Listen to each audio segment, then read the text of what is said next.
और आपकी बार तो ऐसे दबे कुचले जाओगे कि अब तुम्हारा भविष्य बर्बाद हो जाएगा। इसलिए मेरी मान्यता ये है कि बाबा साहब को केवल मानो मत, जानो। जानने पर ही रुको मत। जो जो उन्होंने साफ शब्दों में कहा है कि ये करो, करने की बात कही है, बस वो करो, बस वो करो।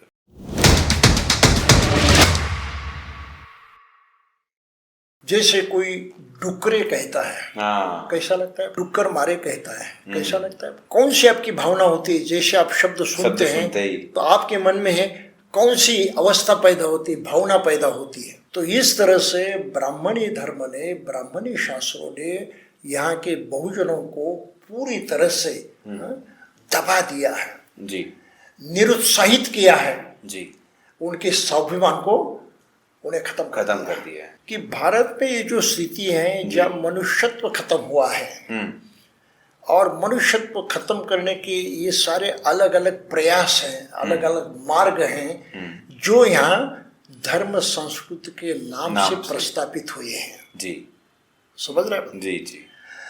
इनको परिवर्तित करना, इनको नष्ट करते हुए यहाँ प्रतिष्ठित मंगलदायी परंपराएं प्रस्तापित करना, ये बाबा साहब का ध्येय था।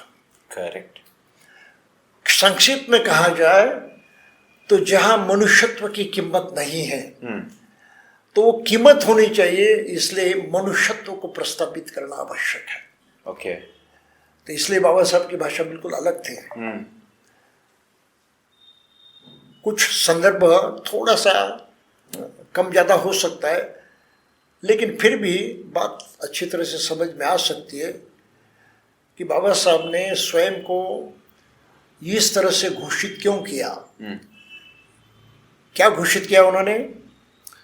मैं सर्वप्रथम भारतीय हूं। ठीक है। शुरुआत में भारतीय हूं, अंत में भारतीय हूं। क्या मतलब है इसका? एक में भारत का मैं आदमी हूं, इंसान हूं, बराबर। बाकी सभी इस तरह से भारतीय इंसान है, भारतीय आदमी है। तो हर आदमी का दूसरे आदमी की तरफ देखने का रवैया कैसे हो गया? इक्वल हो गया, अपनेपन का हो गया, इक्वल हो गया। वो भारतीय, मैं भी भारतीय हूँ, वो मनुष्य, मैं भी मनुष्य हूँ, बराबर। तो केवल इन शब्दों से भी बाबा साहब ने ये जो जातिवाद की नफरत पैदा करने वाली परंपरा है, उसको नष्ट कर दिया। बढ़िया जी। उस पर आघात किया। जी, करेक्ट। किसी के लिए कहा उन्होंने? आम जनता के लिए। भारत के सभी लोगों ने बस इसी तत्व को कबूल करना चाहिए, उस पर विश्वास रखना चाहिए।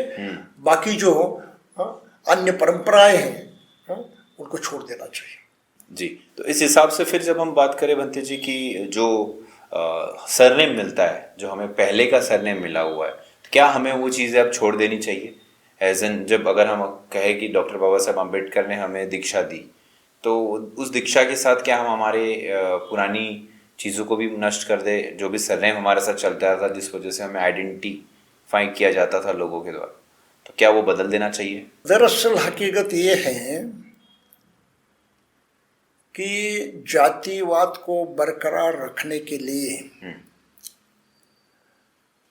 5 बातें सहायक होती हैं। ओके। या उसकी नींव बन जाती है और उस नींव पर जातिवाद टिकता है, वो स्थिर रहता है, खत्म नहीं होता। ठीक है। पहली बात कही गई है कि ईश्वर ने जातियों को निर्माण किया। कोई प्रमाण नहीं है। अगर हम यूं सवाल करें कि ईश्वर ने फिर भारत में जाति क्यों पैदा की, विश्व में क्यों नहीं की, कोई जवाब नहीं देगा। कोई नहीं देगा। उनको देने की जरूरत नहीं, क्योंकि उनकी साजिश है। ये इसका जवाब नहीं देंगे। करेक्ट। लेकिन लोग मानते हैं, बस उन्होंने मान लिया, उनकी बात कबूल की, बस उसमें फंस गए। बराबर है। नंबर 2 की बात है, जातीय धर्म आपको जन्म से चिपकाया जाता है। बराबर, जहां पैदा हुए हो। You don't have any choice. You don't have a choice. Yes. ऐसा भी कभी होता है?